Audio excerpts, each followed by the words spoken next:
Alors bonjour et bienvenue à cette deuxième édition des 24 heures du pass, version en français dans le texte. Donc nous avons le plaisir maintenant d'avoir une session sur la création d'un custom visual pour Power BI. Donc on va avoir quelque chose de beaucoup plus graphique, nous l'espérons. Ce n'est pas un avertissement hein, quand je dis que ça va être graphique, bien sûr.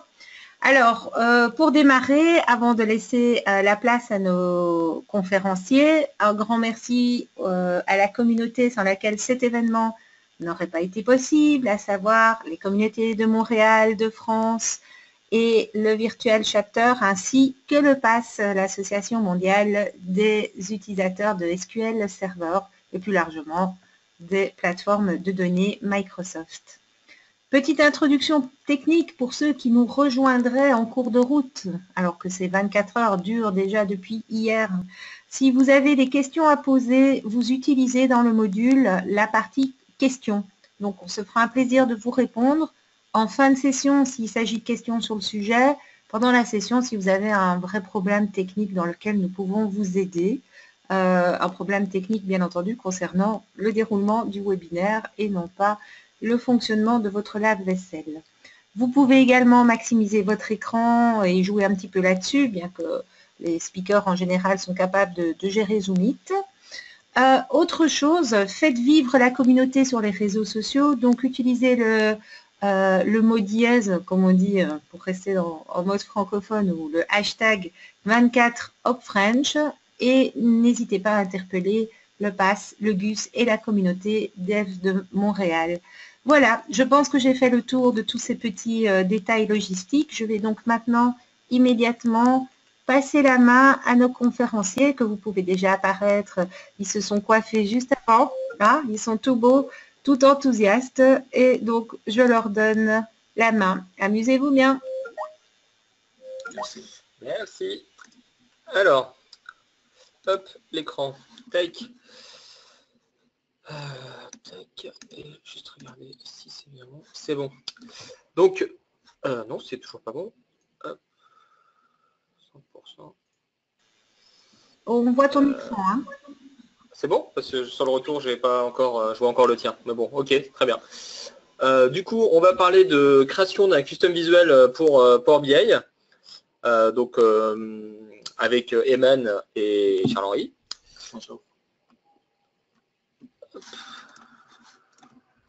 Hop. Donc on a très peu de slides, hein, vous le verrez, on en parle tout de suite. Déjà on se présente. Donc tu veux te présenter en premier? Oui, complètement. Donc je m'appelle Ayman, je suis développeur Java principalement depuis maintenant 5 ans.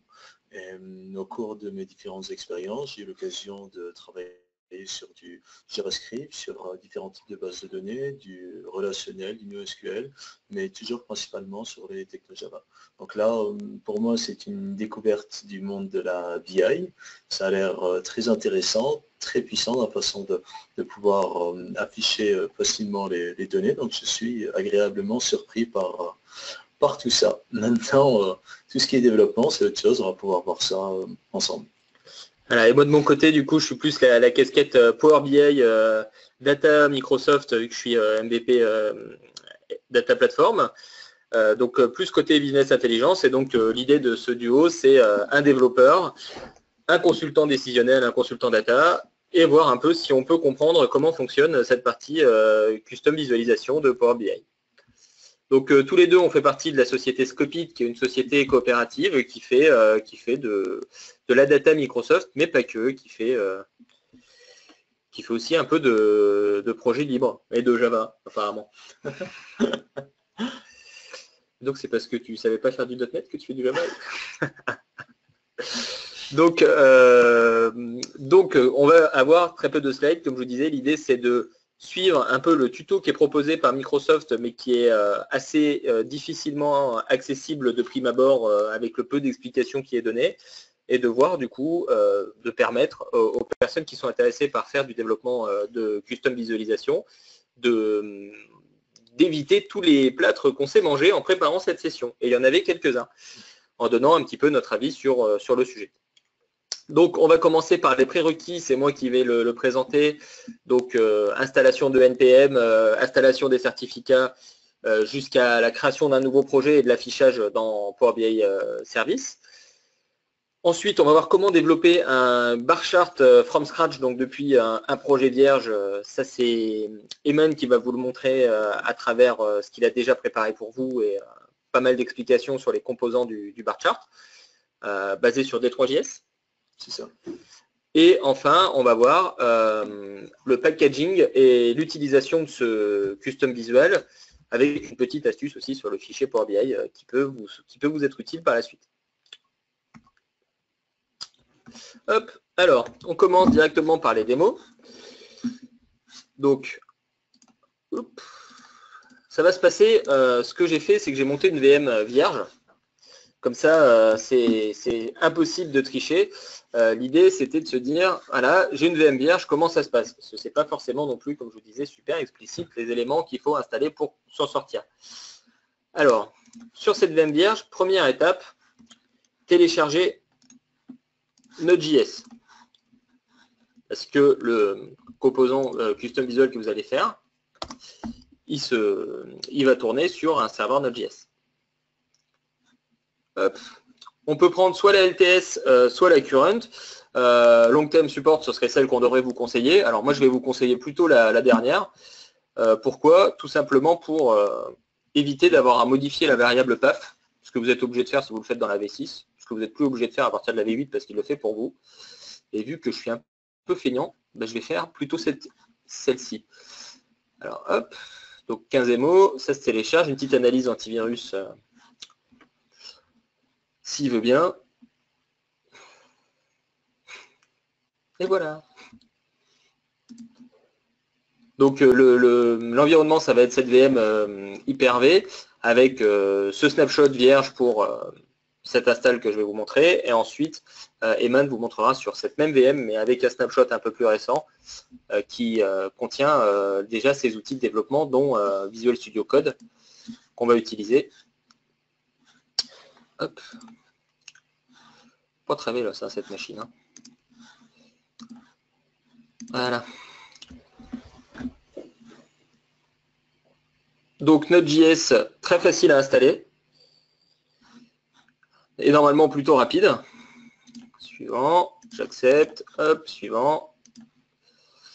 Donc c'est là où on peut lui dire installe, mets-le dans le PAF, on le laisse cocher, c'est parfait, on installe ça. Tac.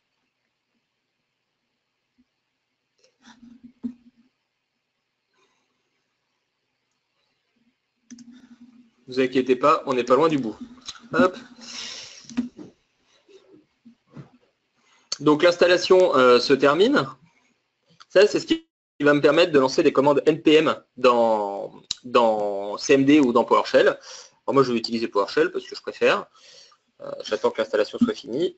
Comme ça. Oui. Pour ceux qui ne connaissent pas, NPM, ça permet de gérer tout ce qui est package, librairie externe qu'on importe, nécessaire au projet.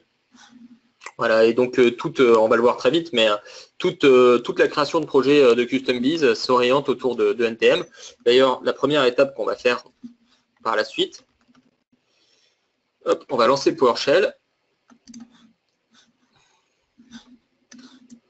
Une petite vérification pour voir si tout s'est passé correctement. Donc pour ça, je vais taper NPM. Hop, ça me dit que la commande est bien reconnue, c'est bon signe. Et ce que je vais faire, c'est que je vais faire un npm install-g Power BI Visual Tools. Et là, ça va aller me chercher directement les éléments nécessaires pour pouvoir faire du développement et du serveur côté Power BI. Donc là, il va me chercher toutes les dépendances qui sont nécessaires. Ce qui va me permettre par la suite de faire générer par ce petit module installé le template de fichier finalement qui va me servir pour mes développements par la suite. Exactement. Hop. Donc ça prend un petit peu de temps, hein, il y en a pour une petite minute. Par contre, ouais. il ne bloque pas. Pas bloqué, faites faire attention, dans PowerShell, lorsqu'on sélectionne du texte, ça a tendance en fait à bloquer le traitement, comme vous pouvez le voir. Donc il faut éviter en fait de faire une sélection et un traitement continu. Ouais, parce qu'on ne veut pas attendre 2 heures non plus dans une barre de progression. Donc notre session, c'est la barre de progression de PowerShell. Vous voyez, ça marche très bien. Donc là, qu'est-ce qu'il fait quand on installe qu'est-ce qu'il fait NPM? Donc là, en fait, NPM, il va aller récupérer à partir des différents serveurs les modules nécessaires au fonctionnement de Power BI Visual Tools. Et donc l'option -G, elle permet d'installer ça de façon globale et non pas juste pour un projet. Très bien. Du coup, en parallèle, ce qu'on va faire, c'est qu'on va aller sur powerbi.com. Powerbi.com. Parce qu'il va falloir aussi dire à notre service, qui va être finalement qui va être le seul élément qui nous permet d'accéder à notre composant en cours de développement, qu'on veut pouvoir créer du custom visual. Donc, hop, on se connecte à notre espace.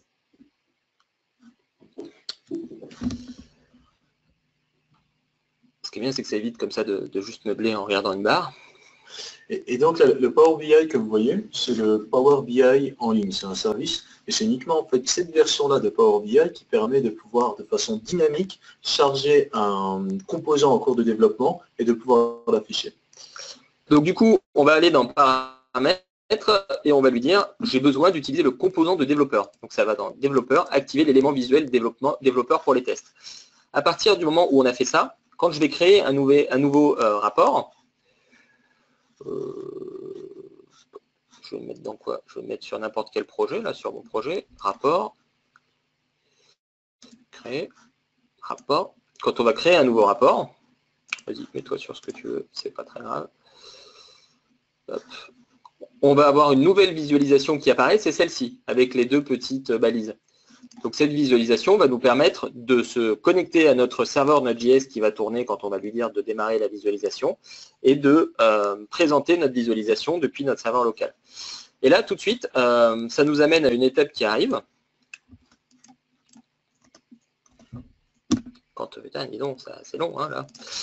À une étape qui arrive, qui va être d'installer un certificat pour être capable d'avoir ce lien entre le serveur Power BI service et notre machine, et notre serveur Node.js sur notre machine. C'est ça. Parce qu'au final, on fait tourner un serveur Node.js sur notre machine en local qui est accessible en HTTPS par cette interface, par ce service de Power BI. Et Olivier, c'est pas parce que ta session de tout à l'heure est finie qu'il faut prendre tout le réseau, là, t'es parti sur quoi? T'as lancé des Azure fonctions. Ah voilà, c'est fini. Ouf. Alors pour vérifier que ça s'est bien passé, parce qu'avec le temps que ça a pris, il faut espérer que ça se soit bien passé, PBI vise, et là on voit que les gens de chez Microsoft ont beaucoup de temps libre, donc ils ont fait un magnifique ASCII art de Power BI, du logo Power BI. T'avais pas remarqué, je suis sûr. C'est le logo Power BI, ça. Et donc ils ont beaucoup de temps libre, et maintenant il m'a tout mis en jaune, donc c'est pas très gentil, mais c'est comme ça. Donc une fois que ça c'est fait, on va, comme je vous disais, installer le certificat qui nous permet de faire le lien entre notre machine et ce service sans avoir besoin de mettre une règle comme quoi on est prêt à accepter une connexion non sécurisée. Donc la commande, ça va être pbivise --install certificat. Là, ça va nous prompter à une petite fenêtre. On est confiant. Là, si les gens de la sécurité nous voient, qui ferment les yeux, on va leur dire sur l'ordinateur local, le certificat que je viens de te donner, tu peux me le mettre dans le magasin suivant, et le magasin suivant, si vous faites de la sécurité, fermez les yeux, vous le mettez dans l'autorité de certification racine de confiance. Donc normalement, on ne fait pas ça, hein, mais bon, c'est pas grave. On fait enregistrer, et le certificat est bien apporté dans l'endroit le plus sécurisé de notre machine. Alors là, ce qu'on a fait, c'est qu'on a donc installé les outils de développement et le serveur Node.js finalement pour faire des visualisations Power BI, et fait le lien, enfin installer le certificat qui nous permettra d'avoir un lien de confiance entre notre application Power BI service et notre machine locale. Une fois que c'est fait, on va pouvoir lui dire crée-moi un dossier, crée-moi un nouveau projet. Donc la commande pour créer un nouveau projet, hop, pbivise new test visual. Alors je vais peut-être pas le mettre au-dessus, je le mets là. Voilà, de toute façon on s'en fiche, le snapshot sera supprimé par la suite. Donc qu'est-ce qu'il m'a fait? Hop.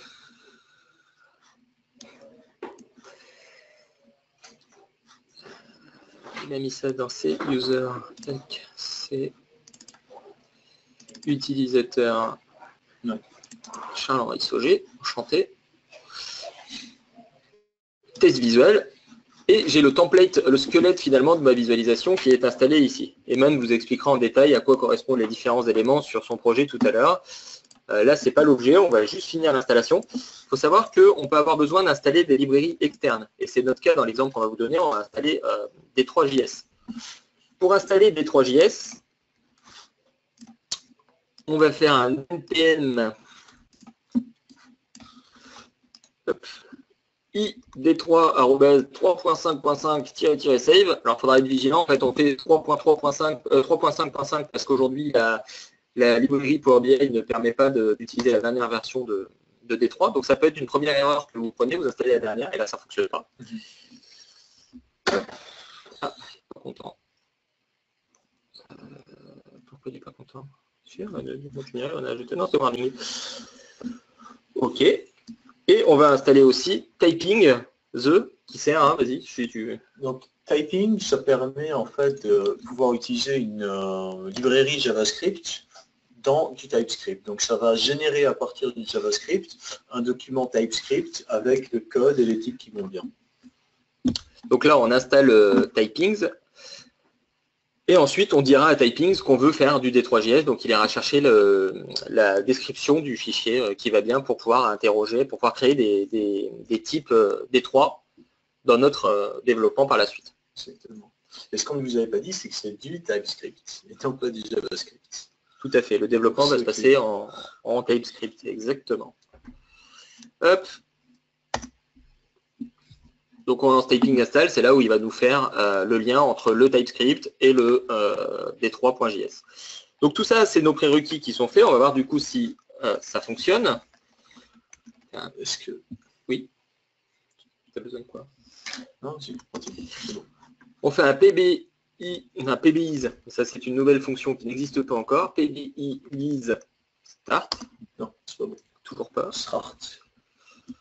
Allez, on trouve. Tac.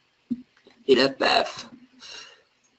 Ouais, il a vraiment un problème avec le pbis.json qui n'était pas chargé tout à l'heure. Il est là. Pourquoi il me dit ça? Ah, je suis pas dans le bon dossier, vous me le dites pas. Tac. Bien vu. Bon, merci Eman pour ton support devant pour ton support. Hop, là il nous dit est-ce que tu veux autoriser l'accès, forcément vu que powerbi.com va pouvoir se connecter avec notre machine. Tac. Et notre serveur est lancé. Maintenant, si tout va bien, on va pouvoir ajouter notre composant développeur visuel. Et hop, vous voyez que le composant par défaut, c'est un update count, c'est un compteur qui se change à chaque fois qu'on fait une modification. Il est bien exécuté côté Power BI Service. Donc, premier élément là que vous pouvez constater, le débugage finalement va se faire dans Power BI Service et pas dans Power BI Desktop. C'est pas possible, ce petit composant n'existe pas dans Power BI Desktop. Autre élément assez intéressant, si vous faites une modification sur les fichiers, le projet va être recompilé automatiquement et disponible en temps réel sur l'App Service, mais vous le verrez avec Eman tout de suite. Alors, c'est bon, j'ai oublié? Non, c'est parfait. C'est parfait. Hop. Alors du coup, je vais restaurer une autre version de la VM. Hop.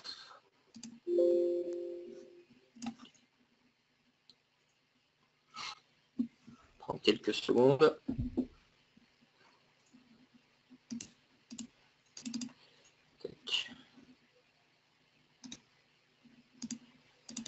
Tu veux pas faire de la musique en attendant? Je sais pas, je chante un truc.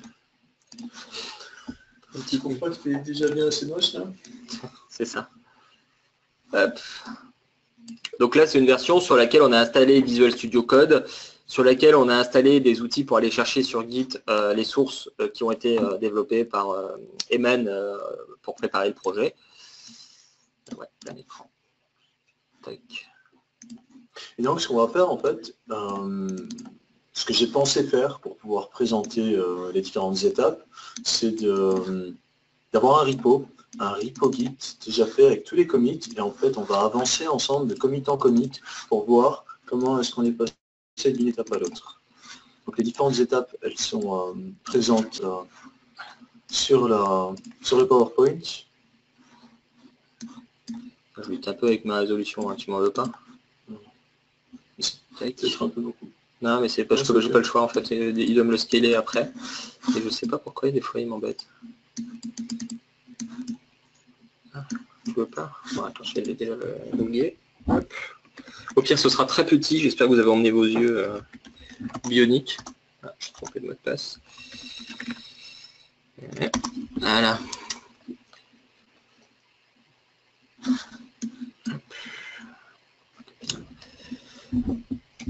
Donc les étapes que tu dis, c'est que tu veux qu'on passe dessus? Ouais, complètement. Vas-y.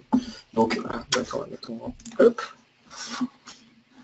Vas-y, tu peux partir. Donc on va partir en fait ce que Charlie a obtenu comme résultat après tout ce qu'il vous a montré. Et l'objectif derrière, c'est de créer un histogramme, un bar chart, et de présenter au fur et à mesure les différents éléments qu'on peut y ajouter. Donc on va commencer avec des données statiques, donc on ne va pas passer par un import des données, ça va être un tableau qui sera directement dans le code. Et ensuite, on va montrer comment est-ce qu'on peut rajouter des champs dans la zone d'ajout de data et les présenter dans l'histogramme, rajouter de la couleur pour les bâtons, montrer comment est-ce qu'on peut utiliser le Selection Manager de Power BI pour sélectionner un élément et voir comment est-ce que cet élément sélectionné sera pris en compte sur les autres Power BI qui seront autour et rajouter d'autres éléments visuels qu'on va voir ensemble. Donc pour faire cette présentation, je me suis appuyé sur un tuto donc dont le lien est présent tout en bas de la liste d'éléments. Je peux pas dessiner, c'est con. Question. Et donc, comme disait Charles-Henri, on est tombé sur pas mal de problèmes qu'il a fallu qu'on résolve. Donc, ensuite, vous pourrez, si vous le souhaitez, jeter un coup d'œil sur notre source d'inspiration. Est-ce que tu crois que je vais y arriver? Voilà, c'est bon. Tu vois, là, il va me le rescale. Et du coup, là, maintenant, là, le scale est bon. C'est fou, hein. Je sais pas, je comprends rien. J'aurais pas eu le problème avec VMware. Hein. Bon. Hop, voilà, c'est tout à toi. Et donc maintenant, moi j'arrête de travailler. Je fais comme vous, je regarde. En silence. C'est quoi? SourceTree, c'est pas un truc Microsoft ça? Qu'est-ce que c'est que cette horreur? J'ai dit, je peux dire Java. Alors. C'est vrai que Microsoft est de plus en plus ouvert vers le développement autre. Il faut le temps que la LVM se réveille aussi, hein, tu sais.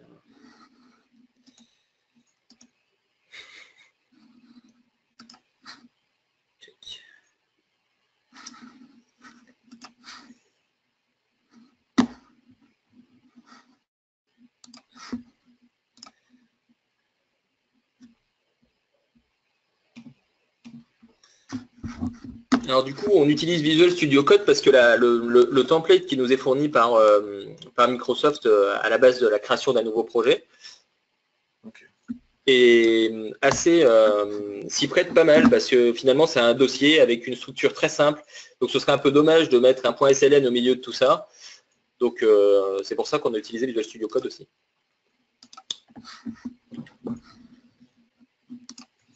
Ça aurait pu synchro avant de commencer. Hein. Je pense que je l'avais fait. Ah bah du coup, ne fais pas perdre notre temps. Ça, c'est les développeurs Java qui veulent toujours montrer qu'ils ont des outils différents des nôtres. Alors, où est-ce qu'on en est? Donc là, je fais ce qu'avait fait Charlie juste avant. Je connecte sur le service Power BI pour qu'on puisse voir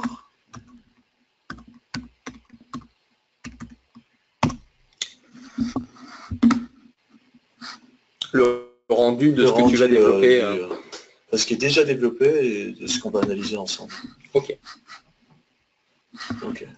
Test déchet, tiens, c'est original, c'est quoi ça? Exactement. Donc en gros, as mis une photo de nous dans un fichier et on va l'analyser. C'est ça, en gros, je ne savais pas trop quoi présenter en fait dans l'histogramme, et je me suis dit qu'on allait prendre des valeurs aléatoires de nos soi-disant déchets annuels en fonction de la ville dans laquelle on habite. Ça, je reconnais bien ton côté bobo hipster, attention aux déchets. Alors, on va se positionner sur le commit initial.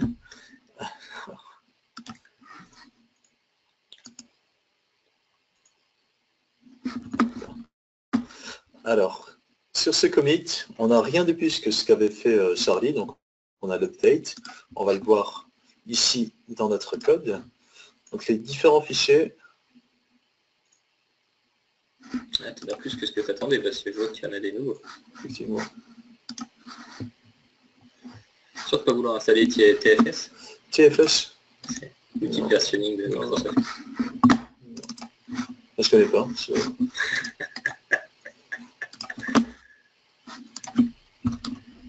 Ah, ça là, on reconnaît. Ah là, voilà, le développeur qui lance des commandes pour.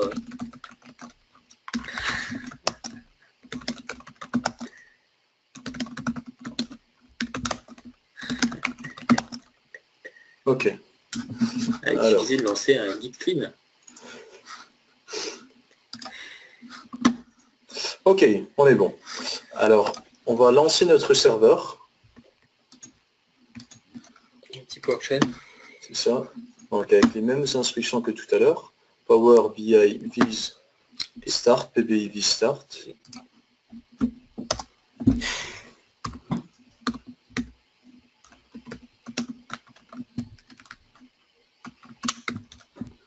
Et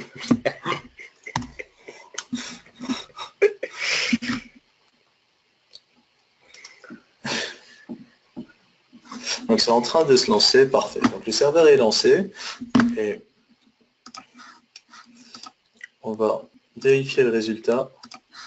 Qui doit être le même que celui que j'ai obtenu. Donc là c'est sur le projet vierge, la première instance du projet qui est générée automatiquement par le projet. Donc voilà, donc à chaque modification, on voit que ça se met à jour. Tout va bien. Alors maintenant ce qu'on va faire, c'est qu'on va modifier le code pour pour poser en fait la base de l'histogramme, du bar chart, avec les données statiques dont je vous ai parlé. Alors c'est ce que j'ai fait dans ce commit. Donc tout ça est disponible sur un repo GitLab. On vous fournira à la fin de la session l'adresse. Avec les slides, en fait, on mettra l'adresse du repo finalisé.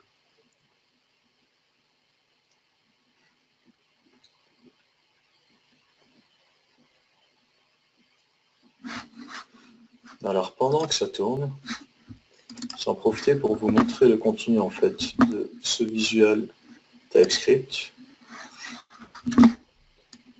Donc ça c'est du TypeScript. Exactement. C'est du TypeScript et ce qu'on fait en fait, c'est qu'on s'appuie sur la librairie Power BI pour créer notre module. Donc c'est ce qu'on fait avec l'instruction module Power BI.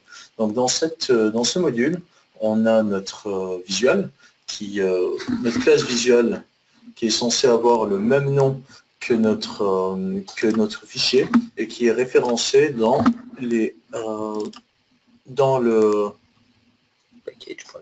package, disons, exactement, dans un compte de bêtises. Dans le TypeScript config. Donc c'est là en fait qu'on va définir tous les fichiers qui sont censés être compilés, interprétés par le moteur.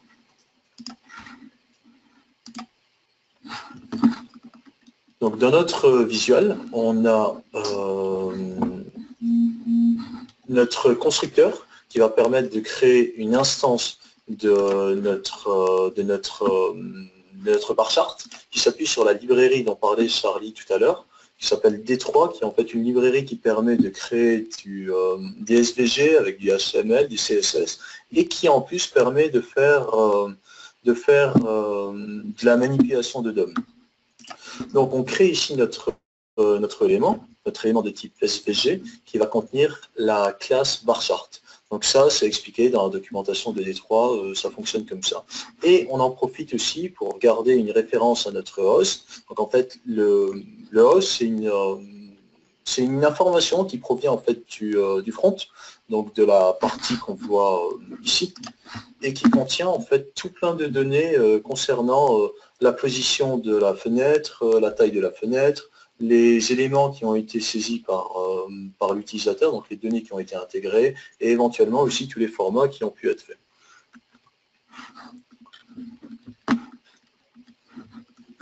Donc une fois que le constructeur est défini, qu'on a saisi toutes les informations qu'il fallait pour créer le bar chart, on va s'intéresser à la méthode update. Donc cette méthode update, je n'ai pas pu vous montrer, il aurait fallu que je vous montre avant de passer sur l'autre comic. Mais en tout cas, dans cette méthode update, il y a tout simplement en fait le rendu qu'on va afficher. Donc c'est de l'HTML ou autre chose, si on s'appuie sur une autre librairie, qui elle aussi va envoyer de l'HTML. Mais en gros, ce qu'on fait, c'est que là, on s'appuie sur notre liste de points pour créer notre vue modèle et l'afficher en fait et le renvoyer dans le front. Donc comment est-ce que ce view model s'articule? Donc ce view model, il s'articule sur plusieurs objets qui ont été référencés ici. Donc on a nos différentes interfaces. Donc l'interface bar chart view model qui correspond à notre objet histogramme, et notre interface bar chart data point qui elle en fait correspond aux différents points qu'on va avoir, aux différents bâtons qu'on va avoir dans l'histogramme.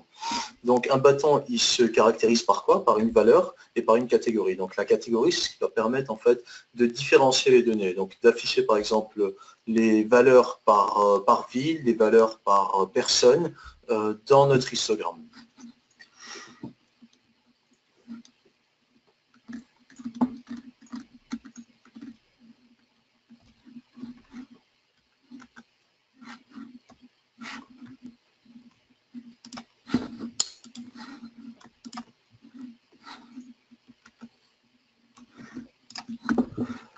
Alors, qu'est-ce qu'on voit dans cette méthode update, qui est appelée, comme je vous l'ai dit tout à l'heure, à chaque modification? Donc là, on crée notre bar chart view model qui s'appuie sur l'interface que je vous ai montrée précédemment et qui va s'appuyer en fait pour les bâtons qu'on va afficher sur les données qu'on met en local. Donc à partir de là, on va calculer le data max. Donc le data max, c'est quoi? Ça permet de récupérer la valeur la plus haute de l'ensemble des valeurs que l'on a pour pouvoir fixer la taille de notre vise. Donc on va s'appuyer en fait sur ce data max, on le voit plus bas, donc pour définir la hauteur. Et ça, c'est pas spécifique à Power BI, là, c'est spécifique à quoi ces valeurs-là? Ces valeurs? Ouais, tout ça, là, cette configuration, c'est pas du Power BI, c'est le fait de devoir mettre... Ça se fait une configuration. Ça, en fait, ça correspond à ce que tu aurais pu importer à partir d'une data source. En fait, ce que je voulais qu'on dise. T'arrives pas à jouer le scénario. C'est que là, on est vraiment en train de faire de la configuration D3. C'est vraiment D3, des configurations de D3. Le fait de devoir définir le maximum, ça va être vraiment pour définir le template sur lequel on va dessiner finalement notre graphique par la suite. Le maximum, c'est vraiment pour définir la taille du vise. Oui, c'est ça, oui, tout à fait. Exactement. Ok. Donc c'est pas forcément directement lié à D3. C'est-à-dire que là, on exploite D3 uniquement parce qu'il a une fonction qui permet de récupérer le maximum d'un ensemble de points. Très bien. Donc c'est ce qu'on fait là. Donc une fois qu'on a récupéré toutes ces valeurs, donc qui nous permettent de calculer la largeur, la hauteur de la fenêtre qu'on va obtenir dans notre PowerVis, il va falloir en fait créer les différents bâtonnets. Donc pour créer les différents bâtonnets, on utilise une classe HTML qu'on va rajouter à notre élément. Donc c'est la classe .bar pour récupérer en fait tous les éléments qui sont affichés. Donc on récupère tous les éléments qui sont affichés, on va les parcourir et pour chacun des éléments, on va définir en fait la valeur et la catégorie. Et lui automatiquement, au niveau de D3, il va savoir en fait en fonction des attributs qui sont spécifiés dans notre élément bar, il va savoir en fait les interpréter. Après c'est que du CSS et de l'HTML derrière. Alors.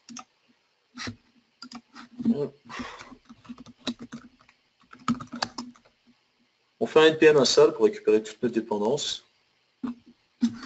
On est à jour et normalement, il n'y a plus d'erreur et il est OK. Donc on va pouvoir observer le rendu. Et donc là, il t'a build directement, dès que tu as fait sauvegarder, tac, il t'a rebuild. Tout à fait. Charlie disait tout à l'heure que vous allez vous montrer en fait la puissance du moteur. Donc là, on peut voir qu'avant que je fasse mon npm install, lorsque je venais de lancer mon instruction PBIV start pour démarrer le serveur, et que je m'étais mis sur le nouveau commit, donc le commit qui contient notre histogramme avec des données statiques, eh bien il expliquait qu'il ne trouvait pas en fait le namespace D3. Donc il fallait qu'on fasse en fait un npm install pour récupérer les dernières dépendances, et à partir de là, il a fait automatiquement le build parce qu'il a identifié qu'il y avait des changements.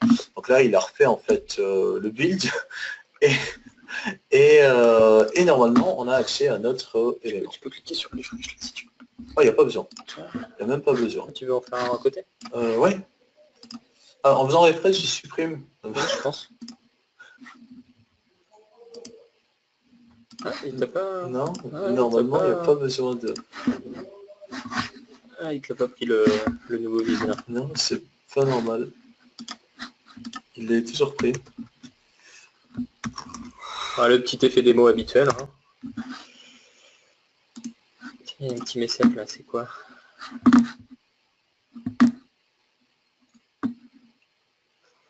Ah, tu sais pas si tu vas appuyer parce que tu n'es pas sûr que ça va pas tout casser. Hein.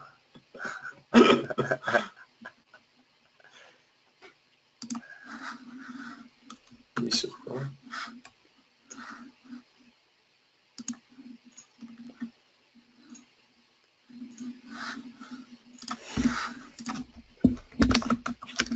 Bon, au moins, si vous n'étiez pas convaincu sur le fait de devoir utiliser TFS, maintenant vous voyez que ça marche quand même vachement mieux que...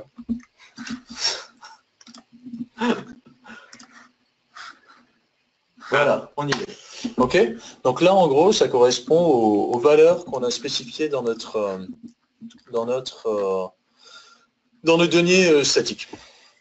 D'accord. Donc là, ça t'affiche finalement, si tu reviens sur ta visualisation, oui. Là, tes barres, c'est tes données statiques et ton D3JS qui dessine en fonction de tes données statiques les valeurs que tu as données.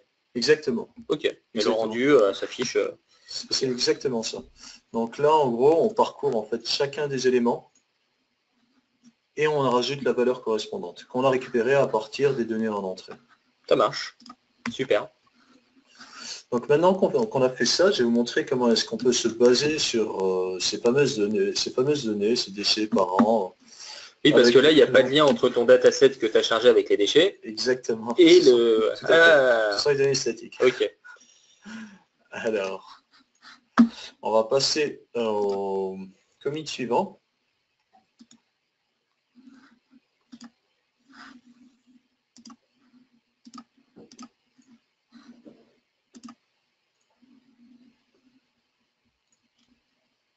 Donc ça prend un peu de temps. En gros, ce qu'on fait dans la suite, c'est qu'au lieu de se baser sur ces données statiques, on va rajouter une nouvelle méthode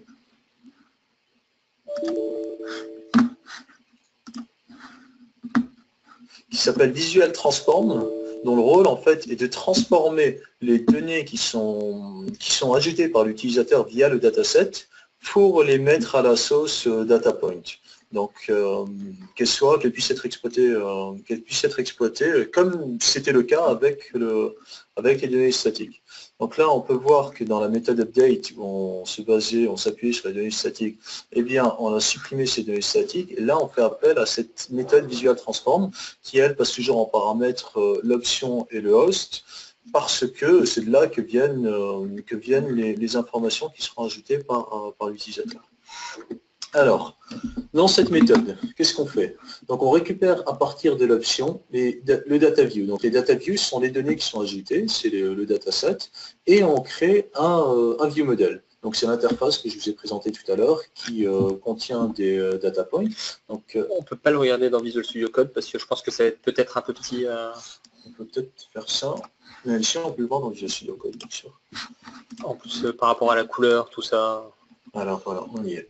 Donc c'est vrai que c'est plus simple comme ça, c'est plus joli. Donc là, on crée notre view model qui contient un tableau de points vides et qui a pour l'instant un datamax à 0. Donc on vérifie que les data views contiennent bien tout ce qu'on attend, donc les catégories et les valeurs qui vont bien. Et dans le cas où on n'aurait pas ces infos, ben, on renvoie rien du tout. Donc ensuite, à partir en fait de cette data view qui est renvoyée via le front, on récupère la catégorie, les catégories et les valeurs. Et ces catégories et ces valeurs, ben, on va boucler dessus, récupérer, rajouter dans notre tableau de points la valeur et la catégorie, ce qu'on voit ici, et remplir ce dictionnaire. Donc ensuite, on renvoie au final ce qui a été produit par le static data, mais à partir des données qui sont envoyées via le front. Donc il y a un autre fichier que je vais vous montrer, c'est le fichier capabilities.json. Donc en fait, ça permet de rajouter de nouveaux éléments à la vise. Donc là, dans la vise, on a ici cette partie-là, cette section, où on peut rajouter différents champs. Donc ces différents champs, ils sont ajoutés via ce data role. Donc dans le data role, on va définir le nom qui sera affiché, ainsi que le type en fait de données. Donc en fonction en fait du type de données, il va savoir s'il attend en retour une valeur numéraire ou s'il attend plutôt une chaîne de caractères. Et on rajoute en plus des conditions sur ce champ-là. Donc c'est des conditions qui vont définir le nombre d'éléments qu'on peut rajouter dans notre élément. Ok, c'est très clair ça, parce que c'est vrai que quand on utilise des composants Power BI, on se rend compte qu'on utilise en fonction du type de composant des configurations qui sont complètement différentes. On peut mettre des éléments dev, des éléments de colonne, on peut en mettre un, plusieurs. Donc c'est ici que tu le définis. Exactement. Okay. Exactement. Donc normalement, comme tout à l'heure, il a dit recompiler tout seul. Non, je pense que c'est pas grand chose. Il y a sûrement peut-être des modules qui ne sont pas committés.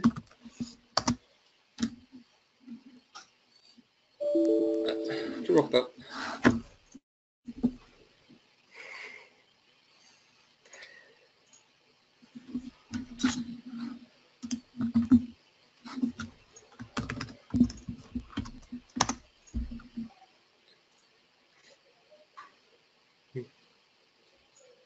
Ouais, je pense qu'il est sain de se dire que au fur et à mesure qu'on fait des modifications en développement, le moteur sait très bien détecter les changements et recompiler.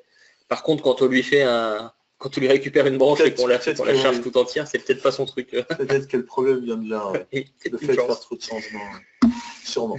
En tout cas, heureusement, on peut continuer la démo. Donc là, on voit qu'il n'y a pas de bâtonnet qui s'affiche directement. Parce qu'il n'a pas les données pour l'instant. Parce qu'il n'a pas les données. Donc on a notre catégorie data. Il va savoir en fonction en fait du type des données en entrée directement où les placer. Donc là, ce sont nos déchets, donc c'est la valeur. Et c'est parce que tu l'avais typé en mesure. Exactement. Que là, il sait que vu que c'est du numérique, il va mieux le passer là que. Exactement. C'est exactement ça.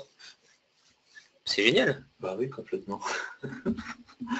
Donc là, on voit nos informations. Donc là, c'est classé en fait par ville.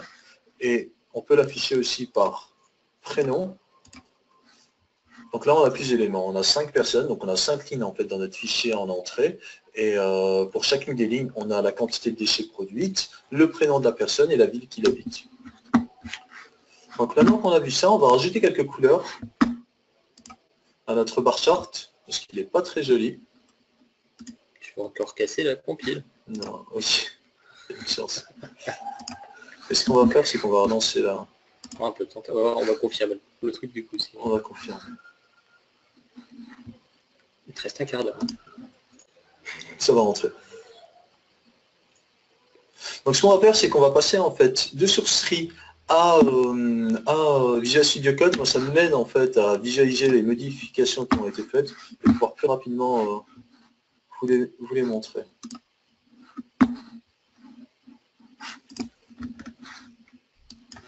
Alors là, ce qu'on fait, en plus d'avoir une valeur et une catégorie, donc catégorie qui peut être le prénom ou bien la ville. On va rajouter un troisième élément, un troisième attribut à notre modèle bar chart et la couleur. Et qu'on va devoir remplir par la suite. Donc dans la boucle que je vous avais montré tout à l'heure, on récupérait à partir du front la valeur et la catégorie. On va récupérer également la couleur, et cette couleur en fait elle va être générée, elle va être récupérée aléatoirement en fonction en fait de la catégorie. C'est une palette qu'on récupère à partir du front. Là, vous le voyez ici, iColor palette qui est récupérée à partir du host. Je vais revenir sur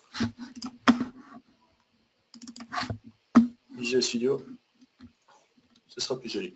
Donc là, on fait appel à cette API et on récupère une couleur qui va être stockée dans le modèle view. Non, pardon, pas le modèle view, mais le modèle data modèle de notre point. Donc ensuite, ce qu'on fait, c'est qu'on rajoute un nouvel attribut à notre élément bar, qui est un élément D3. Et donc dans cet attribut, on récupère cette couleur qui est récupérée à partir de l'élément. Donc là, normalement, si on revient ici et qu'on réaffiche, est-ce qu'il a pris les modifs? Donc là, il a l'air d'avoir... C'était moins structurant. Tout à l'heure, tu as vraiment ramené beaucoup de trucs. C'est vraiment beaucoup plus de modifications. Donc là, on voit qu'on a de la couleur. Ah, c'est bon. Bravo. C'est joli, merci. Donc maintenant qu'on a rajouté de la couleur, on va passer à l'étape suivante.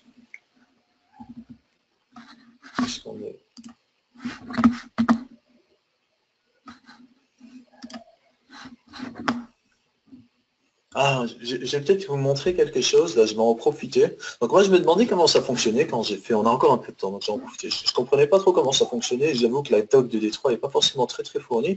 Donc je m'étais amusé, j'avais rajouté une instruction, donc c'est debugger, ça permet de placer un point d'arrêt et de pouvoir se retrouver en fait dans la console et visualiser du JavaScript. Donc moi j'avoue que quand je l'avais fait, j'étais sur Chrome, mais il n'y a pas de raison que ce soit très différent ici. Tu es vraiment contre Microsoft en fait. Non, c'est rien. Tu t'es fait violence pour faire cette session? Déjà, c'est vrai que sur Chrome, tu aurais eu une console qui ne s'affiche pas en microscopique.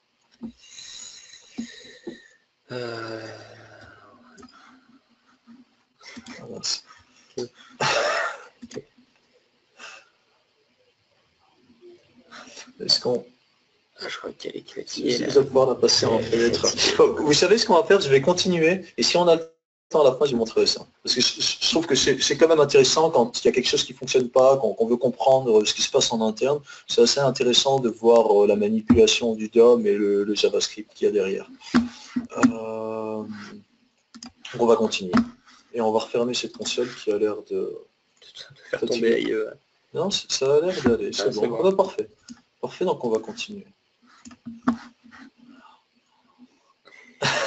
On est sur une VM qui n'est pas super grosse, ça va.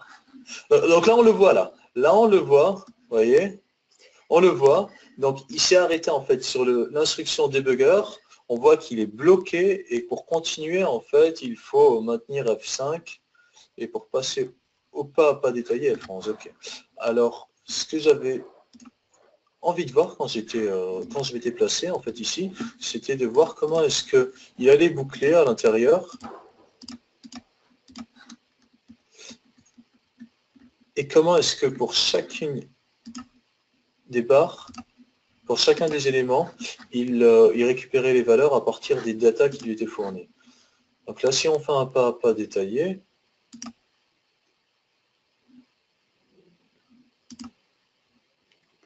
on y est. Alors, il y a la fonction.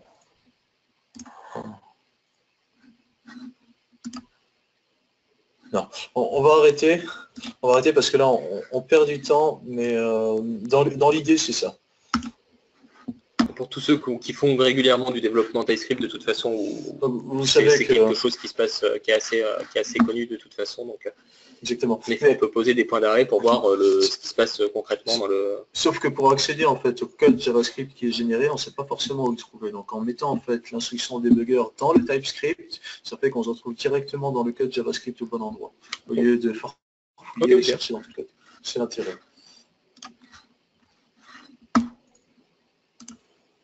Donc là, on va passer à la partie suivante qui est la sélection d'un élément. Et en fait, cette sélection d'éléments, elle va faire appel à un objet Power BI qui permet de sélectionner un élément et cet élément, en fait, il sera sélectionné pour toutes les vises. Donc s'il y a d'autres vises sur le dashboard qui partagent les mêmes sources de données, ben, elles vont se caler dessus.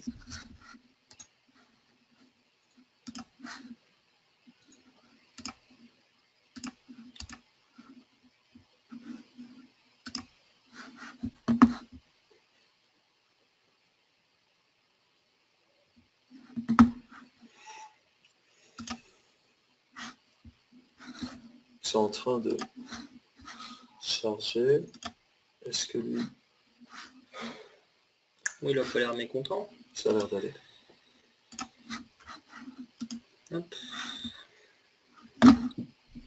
Alors, ce qu'on fait ici, c'est qu'on rajoute toujours à l'interface, en fait, à l'objet bar chart data point, donc l'élément qui contient toutes les données concernant notre bâton, on rajoute en fait un sélection ID.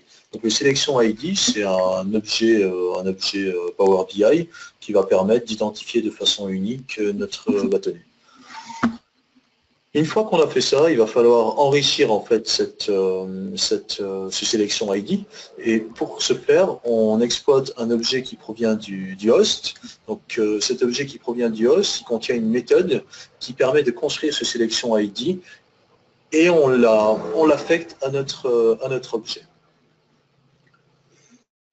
Donc une fois que ça c'est fait, on modifie la conf pour pouvoir, en fonction de ce qui est sélectionné, modifier l'opacité de notre élément et on crée un sélection manager. Donc le sélection manager, c'est ce qui permet de communiquer en fait via le front et qui permet de sélectionner. Une fois qu'on clique sur un élément, de pouvoir en fait dire c'est tel élément qui est sélectionné. Parce que plus bas, on va voir qu'on a une méthode. Donc, une méthode qui permet d'écouter les clics et au moment en fait du clic de spécifier au sélection manager qu'on a créé précédemment à partir de cet objet qui provient du front, de spécifier en fait quel est l'élément qui est sélectionné. Et ensuite, en fonction de l'élément qui est sélectionné, ben, on va faire varier en fait les CSS pour spécifier une opacité différente en fonction de si l'élément est sélectionné ou non. Oui, ça c'est le comportement qu'on connaît bien quand on fait du Power BI. Chaque fois qu'on sélectionne une valeur sur une visualisation, on peut soit du coup filtrer cette visualisation, soit mettre un effet pour voir la valeur, le pourcentage de répartition par rapport à la sélection. On va faire un petit peu de ménage. Je crois que c'est le refresh qui permet de faire ça. Non, normalement ça va t'actualiser toutes tes vies surtout. Mais... Non, bon, tant mieux. On fait le ménage à la main. Tu vois que tu sais faire le ménage. Donc, on va se créer un élément donc, mis à jour. Toujours avec nos déchets, avec nos prénoms cette fois. Et on va se créer aussi quelque chose. Allez, Camembert, je peux pas te laisser faire ça. Pourquoi? C'est vraiment pour l'exemple. Hein. Globalement, on vous rappelle, hein, si vous ne le savez pas de Camembert dans les visualisations le moins possible. Moi, je découvre le monde de la BI et je trouve que c'est assez intéressant en fait, de voir les infos s'afficher comme ça. Donc, on va prendre le même élément qui permet de les partager. Et donc là, on peut voir que quand on clique notre élément ici, ça varie tout. Ça fait tout varier.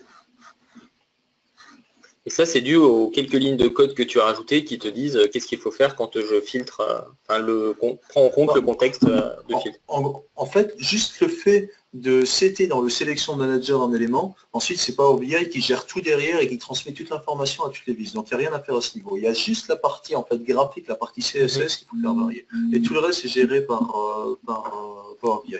Très bien, super. Donc c'est un peu étonnant, donc quand on voit ça pour la première fois, on se demande ce qui se passe derrière, mais au final c'est ça. C'est uniquement en fait l'utilisation de ce sélection manager que vous voyez ici qui fait tout le boulot, derrière. Donc maintenant, ce que je vais vous montrer, parce que les données qu'on voit ici, certes, on voit quelque chose, on voit des bâtonnets, mais on ne sait pas à quoi ça correspond. Donc ce qu'on va faire, c'est qu'on va rajouter en fait des informations supplémentaires au niveau de l'axe des X. Les labels les labels de données, quoi. Ok, les labels des données, pour pouvoir identifier, un peu comme ce qu'on voit ici pour le camembert, pouvoir identifier à quoi correspond chacun des bâtonnets. J'avoue que je voulais te le demander, mais j'avais peur que tu ne l'aies pas fait. Donc, Sympa. Qu'est-ce qui se passe? Ouais, en effet, du coup, on ne comprenait pas trop dans ton graphe. Et il te reste 5 minutes. Oui, on va aller vite. Donc là, en fait, dans ces modifications, on doit rajouter, on va rajouter un flag dans la partie format qui permet en fait d'afficher ou non ces labels. Donc ça va demander des modifications dans le fichier capabilities.ts qu'on avait vu tout à l'heure, qui permettait ici de définir les fils, les données en entrée qu'on pouvait rajouter, mais dans une section différente. Oui. Qu'est-ce que tu fais pas oublier ? Ouais, je pense. Alors, dans ce fichier capabilities.json, donc il y a la partie data row et la partie data view mapping qu'on avait vu tout à l'heure qui permettait de définir les champs qu'on pouvait ajouter. Et donc il y a une autre partie qui s'appelle objet qui permet elle en fait de rajouter d'autres éléments. Ah, mais c'est super simple en fait à gérer. Oui, c'est pas compliqué. Donc il y a un nom qui s'affiche. Ensuite il y a les propriétés de notre élément. Donc notre élément ici show, c'est ce qui permet de définir si oui ou non on va afficher notre élément. Il est de type booléen. Donc ça, la partie de data point, elle n'est pas utilisée, elle était restée en fait dans le cadre de modifications que j'avais faites, mais à ce stade-là, elle n'est pas exploitée. Donc voilà, on rajoute ça. Une fois que ça c'est rajouté, il va falloir traiter en fait ces informations au niveau de notre méthode update qui se trouve dans Visual.ts. Donc ici, on va repartir dans SourceTree pour voir exactement ce qui a été modifié. C'est beaucoup plus simple pour moi. Donc là, dans le capabilities.ts, c'est dont je vous parlais à l'instant. Et dans le Visual.ts, qu'est-ce qu'on fait? Donc dans le Visual.ts, on rajoute, donc pour gérer plus facilement. Donc ça, c'est uniquement en fait pour faciliter un peu la lecture du code et la répartition du code. On rajoute en fait une interface pour gérer toute la conf qui est liée à notre bar chart. Donc on rajoute ça, on l'a défini dans notre interface bar chart donc dans l'interface de notre histogramme.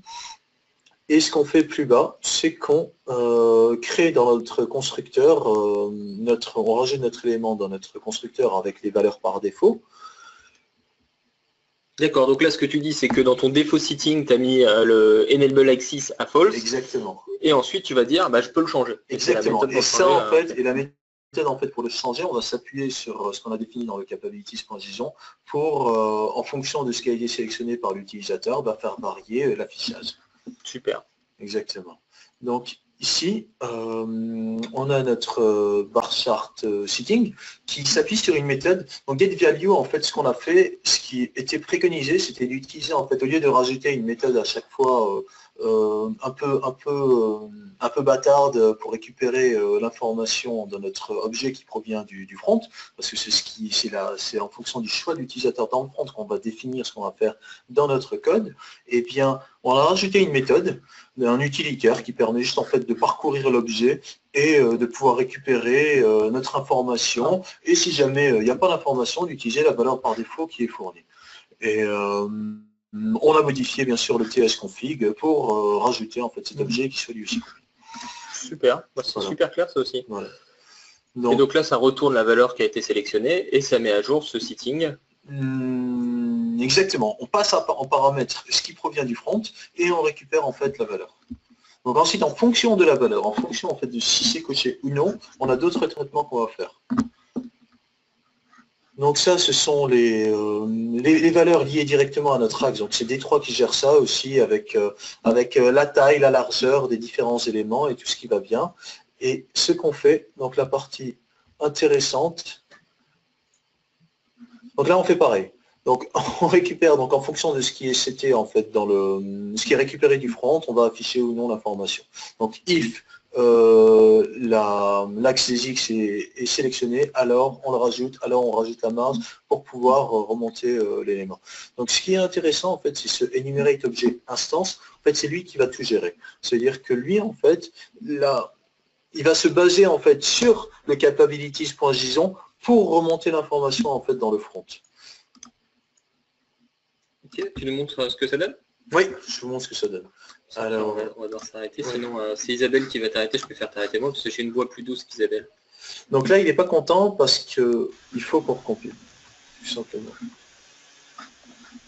Ouais, vous n'avez plus beaucoup de temps. Ok. On vous donne un délai de grâce de 5 minutes. J'essaie de suivre le temps, hein, mais... Alors, ok, on est bon. On montre juste la vise et on est bon. Ça donne.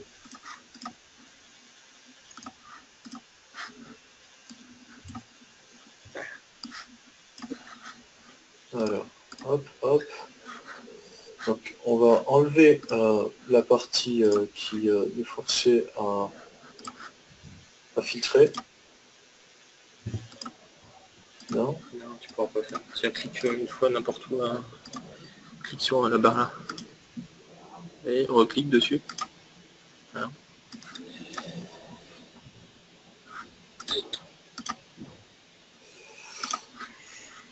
Donc là, si on sélectionne notre élément, on peut voir que dans la partie format, il y a un nouvel onglet qui permet d'activer ou non génial. le label.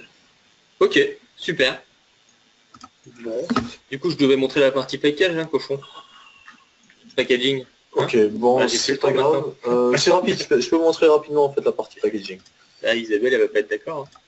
On a plus de temps, Isabelle? Dis tout de suite que je suis mauvaise là. Je ne me permettrai pas. Pour la partie packaging. Il faut 2 minutes. Alors, d'accord. Voilà, il suffit de demander gentiment. Super. On écrit donc PBIVIS package. Exactement. On fait entrer. Et donc, ce qu'il va faire, c'est qu'il va créer en fait une archive qui va être directement déposée dans le répertoire distribution de notre projet, dist. Et cette archive, je vais laisser Charlie... Ah, vas-y, parle pendant que... Donc vous verrez quand vous récupérez le code source du projet, vous allez voir qu'il y a 2 étapes supplémentaires. Donc des étapes qui permettent de choisir dynamiquement la couleur de nos bâtonnets et une autre étape qui permet de rajouter des tooltips sur les bâtonnets quand on survole avec la souris. Donc c'est assez clair. J'ai pas installé Power BI Desktop, donc je vous le montrerai pas, mais en gros, on a en effet un PBIVIS qui est généré. Il faut savoir que ce PBIVIS, on peut l'intégrer du coup de la façon classique de comment vous récupérez des custom vis d'habitude. Ce qui est intéressant de savoir, c'est quand ils sont intégrés dans votre PBIX, dans votre fichier Power BI Desktop, vous pouvez vous en servir, c'est fini, le projet est réalisé. Et vous pouvez renommer votre fichier Power BI Desktop en .zip, décompresser le Power BI Desktop pour récupérer des fichiers et récupérer le source code des custom components dedans. Donc c'est pas caché. Donc tous les custom visualisations que vous ajoutez dans Power BI, vous pouvez récupérer leur code source depuis le fichier final. Et voilà. Bon, on ne vous demande pas si vous avez des questions, parce que sinon on va se faire croquer. Oh, tout de suite. On vous remercie pour tu me fais passer vraiment pour une affreuse créature. Tu as raison. Mais écoute, je vais être encore plus cruelle. Je vais simplement dire, mais il n'y a pas de questions. C'est parfait. Mais voilà, non, c'est simplement parce que des gens qui attendent ce webinaire, enfin qui assistent à ce webinaire veulent probablement aussi aller peut-être au suivant. C'est pour ça qu'on ne veut pas se permettre de trop tarder. Voilà. Mais en tout cas, merci à vous, c'était super, c'était clair, il y avait plein de belles choses à voir. Et j'espère que tout le monde aura ce qu'il faut pour s'y mettre ensuite. Voilà. Merci. Merci, à bientôt. Merci, bon courage.